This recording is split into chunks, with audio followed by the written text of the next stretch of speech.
Hello people, welcome back. Now I'm going to be going through the whole Nevermind album. That's right, just thought I'd fancied it. Now through this I will be sharing with you some of the just cool little nuances that I've picked up that I had no idea were in there before, and it's given me a new respect for Mr. Cobain's guitar playing. I mean, songwriting, he's an absolute legend, but guitar playing, some people aren't too keen on his guitar playing, but there's some brilliant stuff in there. So before we get started, tones. Clean tone for the main part. Pretty straightforward. Here's the settings that I use on my amp there. Then when the drums come in, I've gone for my Friedman pedal, which is great. He's using, I think, a Boss DS1 or DS2 on this, but I've gone for this kind of fairly high gain sound.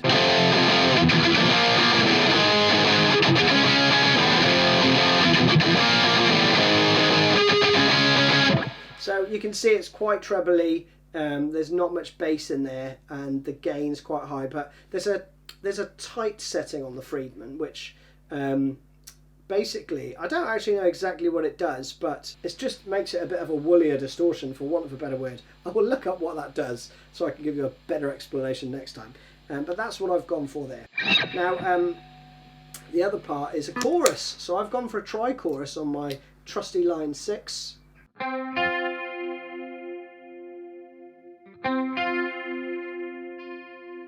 For the verse part, and then you just add the distortion for the, and that's also the tone that he uses in the solo as well. Now we all know this classic riff,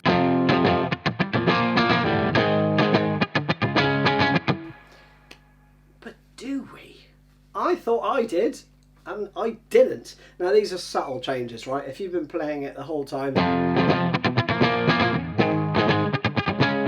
then fine, right? Sounds pretty much there. So when I sat down to just go through all of this, I always watch a live version and a studio version, right? Because it just helps hear some stuff that you might not hear on the album. I thought it was probably not the case for this one, but it was, because check this out. I'll slow it down, see if you can spot what's going on.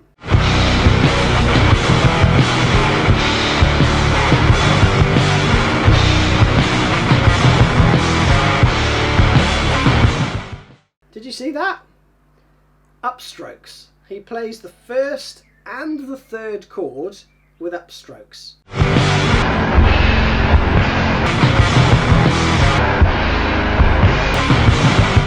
So rather than playing, so down, up, down, okay, he plays 2 upstrokes. And then he reverts back to where you would normally play down and upstroke. So, and he does the same thing for the third chord, which is up on the 4th fret. Okay. So I'm going to teach you the way that Kurt plays it. I presume he does the same thing on the album, so that's what we're going to go for. Okay. So you know the chords, right?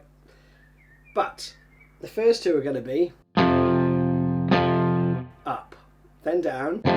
So then you're going to do 3 whackers, okay? On the album version, he definitely plays just 3, okay? So there's a little gap after the 3rd chord. All right, and then you change to the B. So you're moving your first 3 fingers from the 1st fret on the thick E string up 1 string, okay? So then you're starting it on the next string up, the A string. And here you're going to play 3 like that, down, up, down. And then you're going to play pretty much all the strings open. And that is something that a lot of other guitarists do, and it's basically just to fill in the gap. He's taking his fingers off, he's still strumming, but then he's moving to the next chord, right? That's just, I don't think it's deliberate, it's just a byproduct of him continually strumming and taking his fingers off and moving it up. But it is pronounced, okay? So the first bar is this.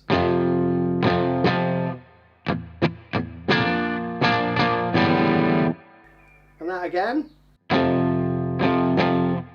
And the first whacker is an upstroke as well, okay? That puts you back into kind of the normal, you know, strumming pattern that you would do, which is leading with a downstroke, right?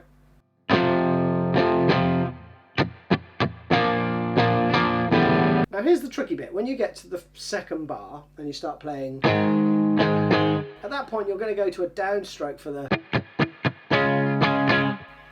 that part, okay? But there are another two whackers at the end. You're going to need to go to another upstroke to hit that that F right, but that is just so strange. I've tried to do it and I can't play it like that. So what he may be doing is this. Starting the whackers with an upstroke, which again feels weird. Then you can play that next bit with an upstroke. It is really strange strumming, and I'm not sure exactly how he did it on the album, but clearly live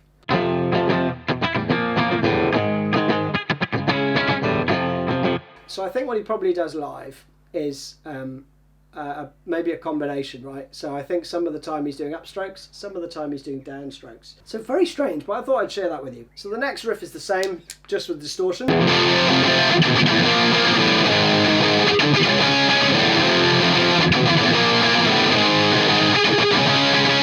I think sometimes in between you could put in some more open strings there if you want. So that's in between the fourth and the first chord, if you like. Then you're into the verse part, super simple. I always played it here because I thought he played it there, but I see him playing it here, 5th fret and the 6th fret on the G and B string. So 5, 6. But you're going to leave those two ringing out, okay? Which sounds accurate to me. And then you're going to add some distortion and just go between the 5th and the 6th fret, okay? So 1 beat each. And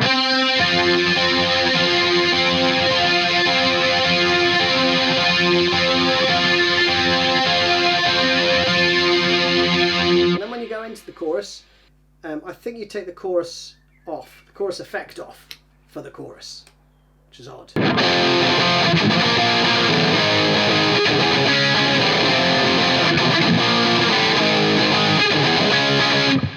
And hack around that as much as you possibly can. Coming out of the chorus we have a new riff. So the first half of the riff goes.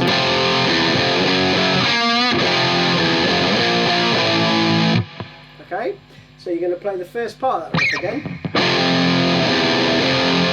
I think this time you're going to play the open string and the 3rd fret.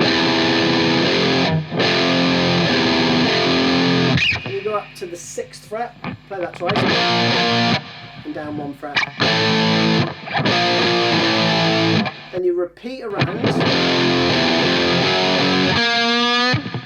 and then you're going to play this. A bit of a chromatic run from the 6th fret. And then you're back into the verse. So let's go through that slowly. So that's a F power chord, then open E, back to the F. Don't worry if you clip the other string, doesn't matter. Then up to the F sharp, and then you're going to do a half bend on the 3rd fret on the G string.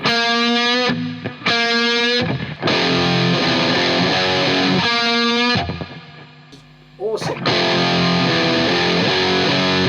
When you do that, you should mute the rest of the strings, okay? So I'm muting that with my palm.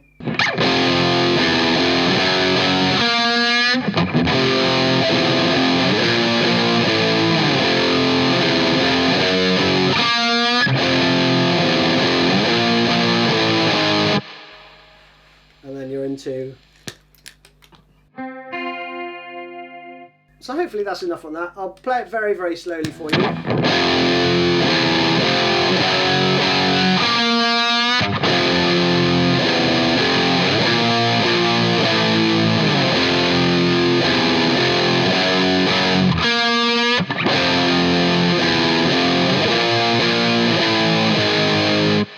And then into the verse. first part, okay? Now I'm going to run through the solo quickly as well, because that's pretty cool. You've got the chorus on and the distortion for this. Solo goes like this.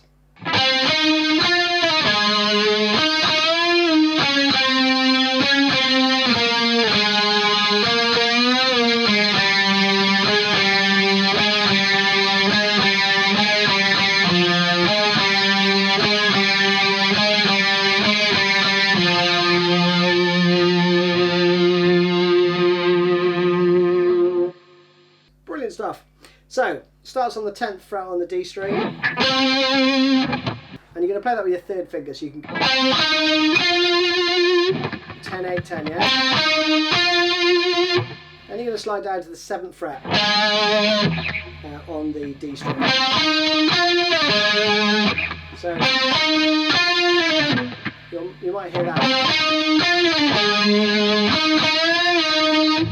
Then you're going to play a bend on the 8th fret. It's a full bend. 6/5. That little rundown. All on the same string. Then a bend on the 3rd fret. Then you repeat this.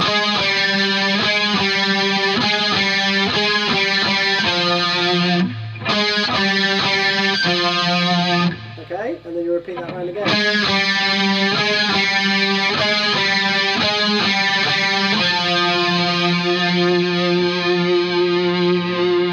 You leave that last note ringing out. And that, friends, is it. I think that's pretty much me ringing that out as much as I possibly can to get all the juicy information out of that tune for you. So stay tuned, so I'm going to be doing the whole Nevermind album because it's brilliant. Anyway, take it easy. See you soon. Bye bye.